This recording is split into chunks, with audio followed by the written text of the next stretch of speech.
Bullizmi mund të parandalohet dhe format e parandalimit të bullizmit fillojnë nga komunikimi në familje, nga bashkëbisedimi me fëmijët dhe adoleshentët për këtë dukuri mjaft negative, nga komunikimi i mësimdhënësve dhe bashkëmoshatarëve në klasë për këtë dukuri negative, nga funksionalizimi i shërbimeve psikologjike në shkolla dhe institucione tjera ku kemi të bëjmë me rritjen dhe edukimin e fëmijëve.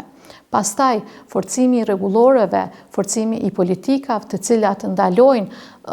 bullizmin janë mjaft efektive për parandalimin e këtij bullizmi.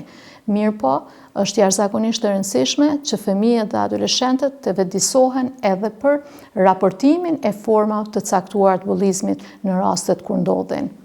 Është shumë e rëndësishme të ndalohet shfaqja e bullizmit, të trajtohet në rastin kur kemi një paraqitje të tij, për shkak se efektet dëmtuese janë jashtëzakonisht të mëdha, efektet në mirëqenien psikologjike të atyre që janë viktimë e bullizmit po ashtu janë të mëdha dhe mund të japin efekte negative në mirëqenien dhe funksionimin e plotë të atij fëmijë apo atij adoleshenti.